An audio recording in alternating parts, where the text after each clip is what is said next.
Hello दोस्तों, स्वागत है आपका मेरे यूट्यूब चैनल में। आज मैं आपके लिए लेकर आई हूँ कृष्ण भक्ति शाखा का भाग 2।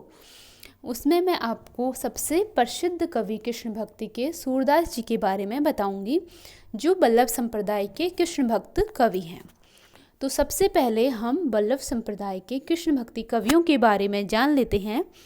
श्री वल्लभाचार्य ने ब्रजमंडल में जिस कृष्ण भक्ति को प्रतिष्ठित किया, उसका दार्शनिक आधार शुद्धाद्वैत दर्शन है।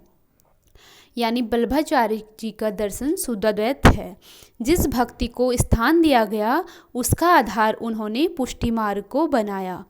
भगवत अनुग्रह या कृपा को पुष्टि कहा जाता है। पुष्टि मार्गी भक्ति रागानुगा भक्ति है।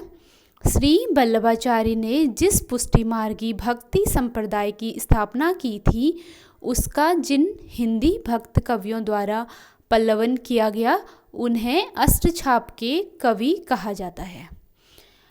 अष्टछाप की स्थापना गोस्वामी विट्ठलनाथ ने 1565 ईस्वी में की थी। जिन 8 भक्त कवियों पर गोस्वामी विट्ठलनाथ ने अपने आशीर्वाद की छाप लगाई थी, वे अष्टसखा या अष्टछाप के नाम से प्रसिद्ध हैं।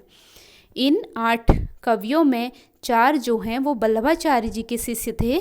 उनका नाम है कुंभनदास, सूरदास, परमानंदास और कृष्णदास। और जो बाकी 4 शिष्य थे वो गोस्वामी विट्ठलनाथ जी के थे। उनका नाम है गोविंद स्वामी, नंददास, छीत स्वामी, चतुर्बुदास। यानी आपसे पूछा जाएगा अष्टछाप की स्थापना कब हुई और किसने की, तो आप बताएंगे गोस्वामी विट्ठलनाथ ने 1565 ईस्वी में की। और उनमें 4 शिष्य वल्लभाचार्य जी के थे और 4 विट्ठलनाथ जी के। यानी 8 कवियों से मिलकर अष्टछाप की स्थापना की गई। अब सबसे प्रसिद्ध कवि जो सूरदास जी हैं कृष्ण भक्ति शाखा के, उनके बारे में जान लेते हैं। सूरदास जी का जन्म काल 1478 ईस्वी दिल्ली के निकट सिंही नामक गांव में सारस्वत ब्राह्मण परिवार में हुआ था। सूरदास जी का जन्म पूछा जाएगा तो 1478 ईस्वी में दिल्ली के निकट सिंही नामक गांव में हुआ था। वल्लभाचार्य से इन्होंने शिष्यत्व ग्रहण किया। पारसौली में इनका देहावसान 1583 ईस्वी में हुआ। इनकी मृत्यु पूछी जाएगी तो पारसौली में हुआ, ठीक है, हुई थी। उनकी मृत्यु पर गोस्वामी विट्ठलनाथ ने शोकार्त होकर कहा था, पुष्टि मार्ग को जहाँ जात है, सो जाको कछु लेना हो सो लेऊं। यानी कभी पूछा जाए ये पंक्ति किसकी है, ये लाइन किसने कही हुई है, तो ये सूरदास जी की मृत्यु पर गोस्वामी विट्ठलनाथ जी ने कही थी। पुष्टि मार्ग को जहाँ जात है, सो जाको कछु लेना होय सो लेऊं। वल्लभाचार्य की प्रेरणा से सूरदास ने दास्य भाव और विनय के पद लिखना बंद कर दिया तथा सख्य, वात्सल्य और माधुर्य की पद रचना करने लगे। आपसे पूछा जाएगा सूरदास जी की भक्ति कैसी थी, तो सख्य भाव की थी उनकी भक्ति, उसमें वात्सल्य और माधुर्य भाव भी था। डॉक्टर दीनदयालु गुप्त ने उनके द्वारा रचित 25 पुस्तकों की सूचना दी है, जिनमें सूर सागर, सूर सारावली, साहित्य लहरी, सूर पचीसी, सूर रामायण, सूर साठी और राधा रसकेली प्रकाशित हो चुकी हैं। वस्तुतः सूर सागर और साहित्य लहरी ही उनकी श्रेष्ठ कृतियाँ हैं। सूर सारावली को सूर सागर का सार माना जाता है। सूर सागर की रचना भागवत की पद्धति पर 12 स्कंदों में हुई है। साहित्य लहरी सूरदास के सुप्रसिद्ध दृष्टकूट पदों का संग्रह है। इसमें अर्थगोपन शैली में राधा कृष्ण की लीलाओं का वर्णन है। सूर का मुख्य विषय कृष्ण भक्ति है।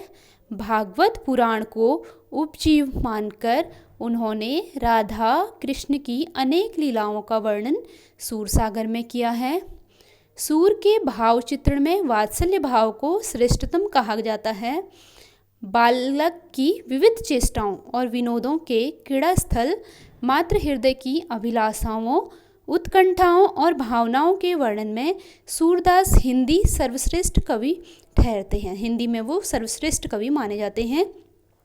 इनके द्वारा जो भ्रमर गीत लिखा गया उसके बारे में जान लेते हैं।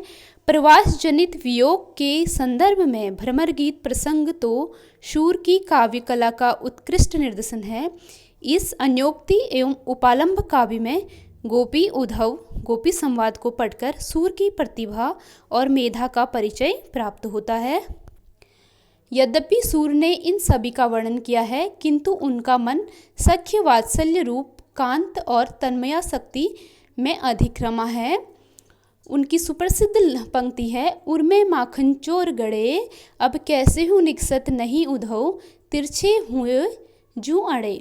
सूरदास ने प्रेम और विरह के द्वारा सगुण मार्ग में कृष्ण को साध्य माना है। उनके कृष्ण सखा रूप में भी सर्वशक्तिमान परमेश्वर हैं। तो आज हमने सूरदास जी के बारे में विस्तार पूर्वक जान लिया है।